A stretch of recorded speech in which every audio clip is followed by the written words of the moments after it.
Hello everyone and welcome to another episode of Gautam's Cooking Adventures.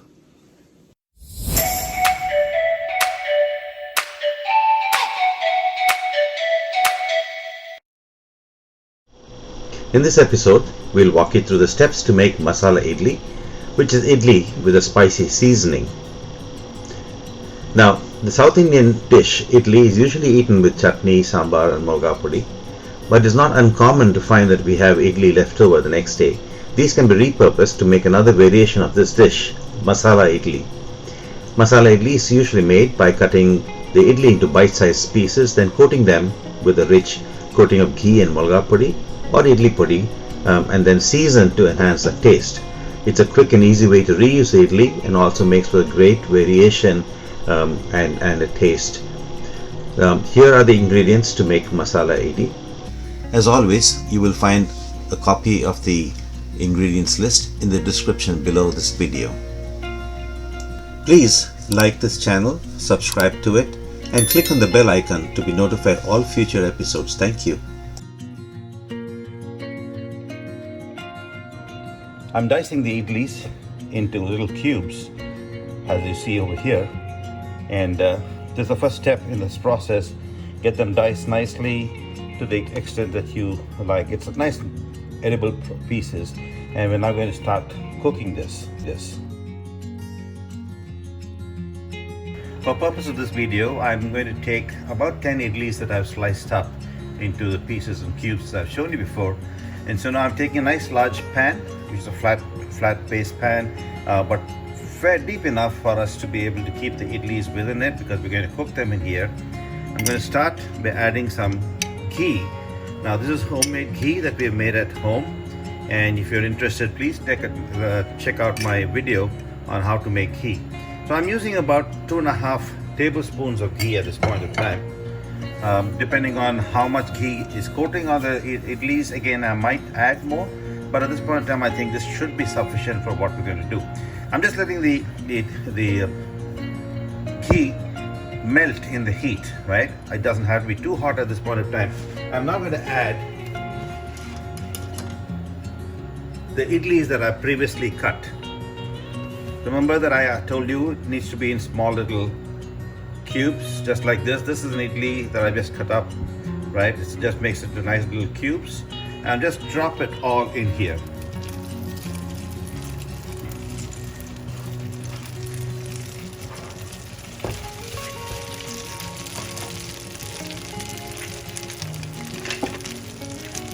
Give it a quick mix.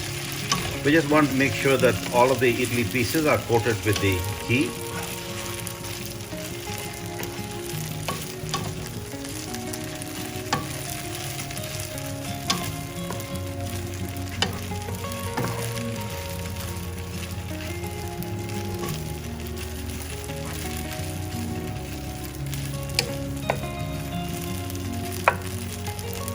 I'm going to add just a little bit more ghee, because I think I may have underestimated the amount of ghee I need for this. Just want to make sure every one of these little pieces of idli are nicely coated.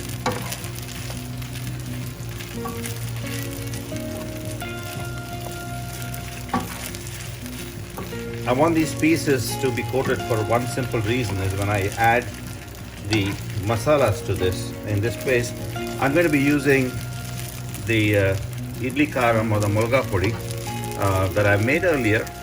Please see my episode on how to make Molaga Podi as well. So this is one of the choices. It's the easiest choice to do because you have the podi ready. So here is the Molaga Podi that I made from before, and I'm just going to sprinkle it all over.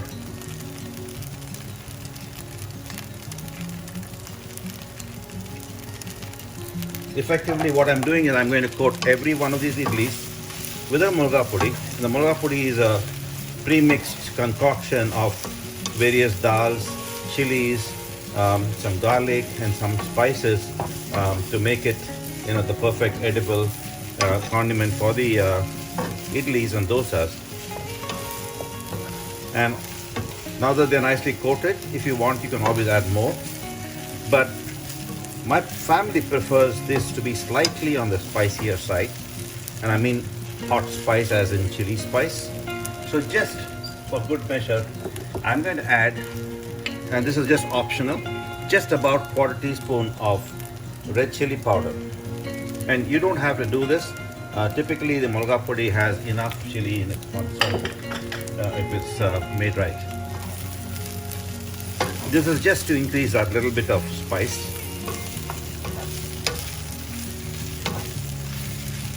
And all I'm going to do is mix this around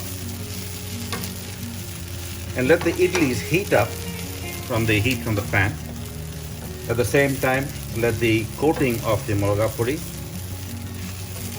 spread evenly across all of the idli. For all practical purposes, this would be ready at this point of time. But a lot of times people like it when the idli gets a little crunchy. So the secret to that is to just let the idli stay on the pan, keep the pan between medium and high heat. And in this case, I'm just going to add just a little more ghee in the bottom, just because I want that to sear the bottom of the idlis. So the ghee will make the bottom crisp, and I'm going to try to get as much of the idli touching the pan as I can.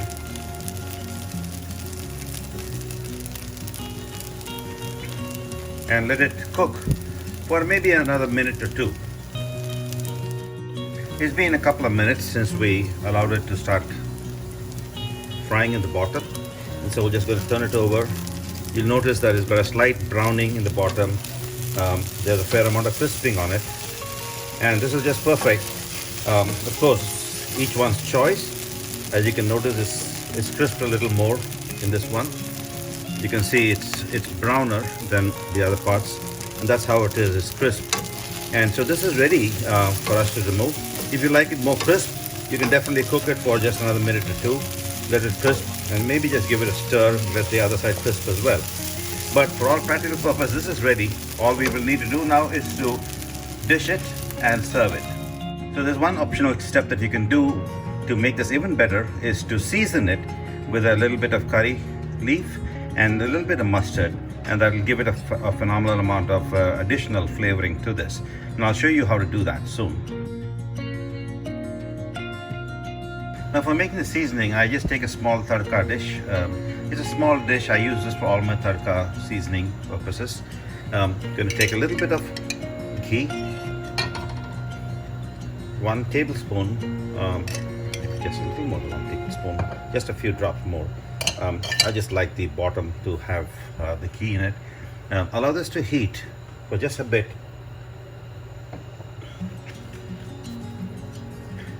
Take 1 green chili, just break it up into little bits. Now I told you we like it spicy, so what the green chili does is not only gives it the flavor, but it also flavors the ghee and makes it a little more spicy because of these seeds that will allow the spice to go into the ghee itself. Now as the ghee is heating up, I'm going to add one more thing, which is a little bit of Urad Dal. What the Urad Dal does is it gives us just a little bit of additional flavor, but more importantly, it provides a crunch, which you can get with every bite of idli if you mix it all together nicely. So let the Urad Dal cook.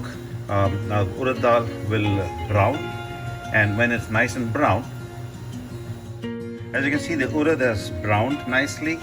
At this point of time, I'm just going to add a little bit of mustard seeds to it and let the mustard seeds crackle.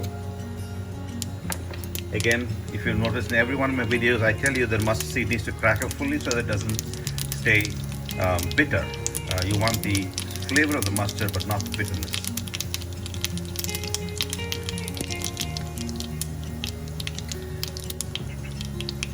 The seasoning is pretty much ready.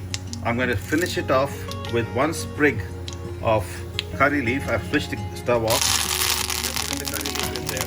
Let the curry leaf fry in the hot oil. It doesn't take very long for the curry leaf to fry, but I want it to be nice and crisp.